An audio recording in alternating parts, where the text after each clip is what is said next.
Assalamualaikum warahmatullahi wabarakatuh. Perkenalkan, saya Associate Profesor Dr. Sarul Rahman, spesialis penyakit dalam Vinasim. Pada saat ini kita melanjutkan KKD semester 2, yaitu pemeriksaan tanda vital. Sebelumnya kita sudah berbicara mengenai teknis untuk penegakan diagnosis yang dimulai dengan anamnesis. Setelah anamnesis, maka pemeriksaan lanjut yang penting adalah pemeriksaan tanda vital. Pemeriksaan tanda vital atau vital sign itu terdiri dari satu, pemeriksaan kesadaran atau namanya sensorium, kemudian pemeriksaan pernapasan, denyut nadi, tekanan darah, dan temperatur. Yang ini sebagai informasi utama untuk menentukan keadaan penyakit pada pasien. Nah, kita mulai untuk pemeriksaan pertama, yaitu pemeriksaan tanda vital. Ya.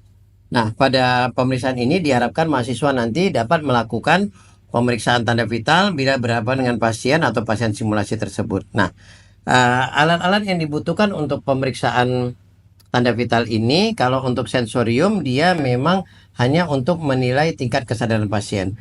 Tingkat kesadaran pasien itu dibagi menjadi, pertama, kalau pasiennya sadar penuh, sadar sempurna, itu disebut dengan compos mentis. Kemudian setelah itu, kalau terjadi penurunan kesadaran, itu dia menjadi somnolen, di mana pada keadaan somnolen itu dia pasiennya dalam keadaan mengantuk.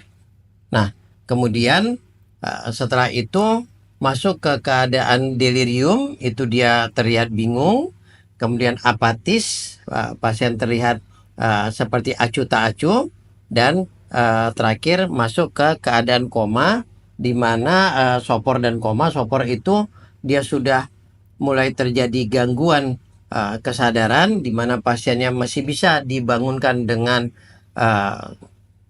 respon yang kuat, dan kalau koma hanya memiliki respon terhadap refleks pupil. Kemudian setelah pemeriksaan sensorium, dan harus diingat kembali, sebelum melakukan pemeriksaan tanda vital kita harus melakukan cuci tangan dulu 7 langkah dengan benar, ya, itu harus dilakukan. Nah, kemudian kita masuk ke teknik pemeriksaan nadi. Nah, bagaimana teknik pemeriksaan nadi? Lakukan penilaian nadi itu dengan cara meletakkan jari kedua, ketiga, dan keempat dari tangan kanan di arteri radialis dextra. Jadi kepada anak-anak sekalian, ketika kita melakukan pemeriksaan kepada pasien, dokter itu posisinya di sebelah kanan pasien, itu lega artisnya, ya, itu adalah tata keramanya, di mana kita berdiri di sebelah kanan pasien. Nah, menggunakan jari kedua, ketiga, dan keempat di atas arteri radialis dextra, dan ibu jari memegang dari bawah. Jadi seperti ini,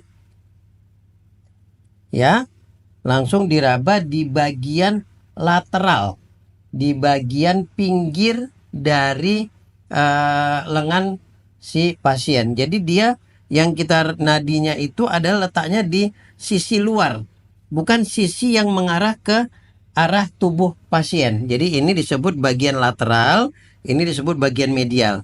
Jadi arteri radial itu terletak di bagian lateral, di bagian yang mengarah ke sisi luar dari si pasiennya. Jadi menggunakan jari kedua, ketiga, keempat, kita lakukan perabaan, kemudian kita akan merasakan adanya denyutan. Nah, setelah itu kita tekan sedikit dengan jari manis, kita nilai. Apa yang kita nilai? Satu, frekuensinya, kemudian ritmenya, tegangan, dan volume nadi. Itu yang kita nilai. Kemudian kita lakukan penghitungan frekuensi denyut nadi selama 1 menit dengan menggunakan stopwatch atau jam. Biasanya nanti ada jam di dinding, maka kita menghitung selama 1 menit. Kemudian kita perhatikan juga bagaimana irama dari denyut nadi tersebut teratur atau tidak. Nah, keteraturan dari denyut nadi itu bisa kita ketahui dengan kita merabanya secara berketerusan. Kita akan mendengarkan, merasakan denyutnya teratur, dek, dek, dek, dek. Itulah yang disebut dengan irama denyut nadi yang teratur. Nah, setelah itu kita masuk ke teknik pemeriksaan tekanan darah. Nah, untuk teknik ini pertama pasien harus tenang, tidak dalam keadaan cemas atau gelisah dan maupun kesakitan. Dianjurkan pasien istirahat dulu 5 menit minimal sebelum pemeriksaan. Untuk pemeriksaan tekanan darah sendiri, pasien tidak mengkonsumsi kafein maupun merokok ataupun melakukan aktivitas olahraga minimal 30 menit sebelum pemeriksaan. Pasien tidak menggunakan obat-obatan tertentu, terutama yang mengandung stimulan adrenergik seperti phenylephrine ataupun pseudoephedrine. Pasien tidak sedang dalam keadaan menahan buang air kecil maupun buang air besar. Pasien tidak mengenakan pakaian ketat, terutama di bagian lengan, karena di sini tempat nanti di mana kita memasang sphygmomanometer tersebut. Dilakukan di ruangan yang tenang dan dalam keadaan pasien akan daya diam, tidak berbicara saat pemeriksaan. Bagaimana posisi pasien ketika dilakukan pemeriksaan tekanan darah? Posisinya bisa duduk, bisa berbaring, bisa juga berdiri, tergantung dari kondisi kliniknya.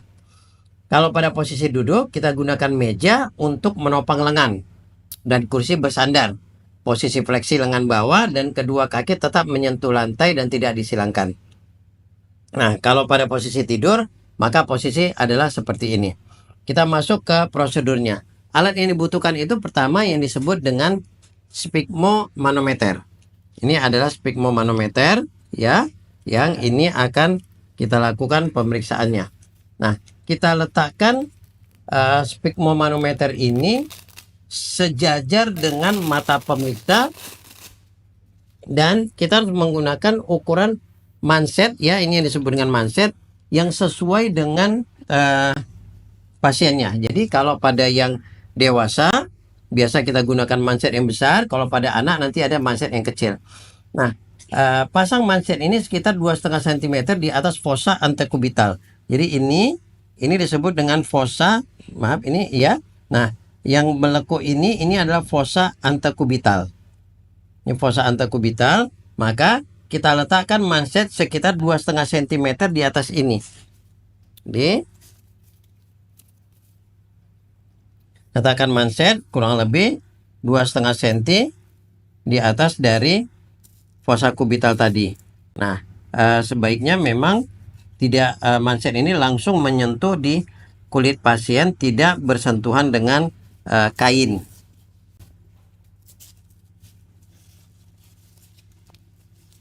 Nah, kurang lebih ini jaraknya 2,5 cm ya. Nah, jadi kita hindari pemasangan manset yang di atas pakaian. Kemudian setelah ini kita pasang, kita menggunakan stetoskop. Nah, ini stetoskop ya. Stetoskop ini ada 2 bagian. Satu bagian namanya bagian yang besar, ini membrannya, dan di sini adalah bagian yang belnya. Nah, kita letakkan bagian yang bel stetoskop di atas arteri brachialis. Nah, ini tadi fossa antecubiti, kita juga bisa meraba denyutan di situ. Nah, mana denyutan yang terasa, itulah yang disebut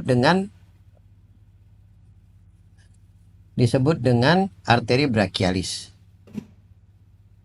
Nah, ya, ini teraba nanti ada denyut nadi di sini. Inilah yang disebut dengan dia arteri brachialis. Nah, kemudian untuk melakukan pengukuran pengukuran dari tekanan darah ini, pertama ya kita lakukan pengukurannya ini secara palpasi terlebih dahulu. Jadi kita tidak langsung mengukurnya itu menggunakan stetoskop. Jadi pertama kita raba dulu denyut nadi arteri radialis si pasien. Setelah itu kemudian kita lakukan ingat ini ditutup dulu pompanya, kemudian kita pompa sambil tangan kanan kita memompa sambil tangan kiri kita tetap meraba denyut nadi pasien. Nah, kita lihat di angka berapakah denyut nadi pasien itu menghilangnya. Nah, pada keadaan ini kita jumpai di angka 100 denyut nadi pasien itu hilang. Nah, apa gunanya kita melakukan pemeriksaan dengan metode palpasi ini untuk mengetahui berapa banyak nanti pompa yang akan kita lakukan pada pasien ketika kita sudah menggunakan stetoskop.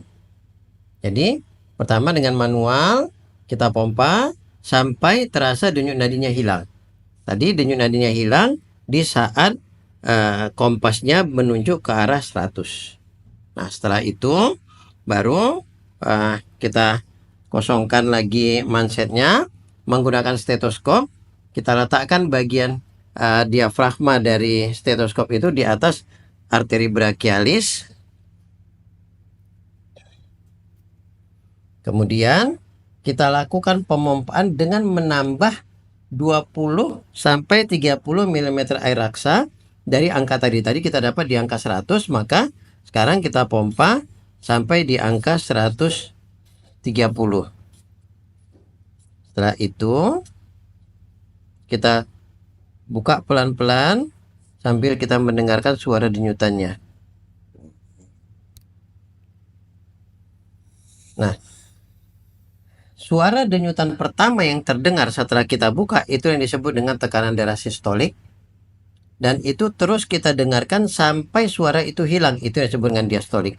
Pada keadaan ini kita dapati tadi kita pompa sampai 120, kita buka di 100 dia terdengar pertama, maka tekanan darah sistoliknya 100 dan denyutannya hilang di angka 80, sehingga tekanan darah pasien kita dapati 100/80.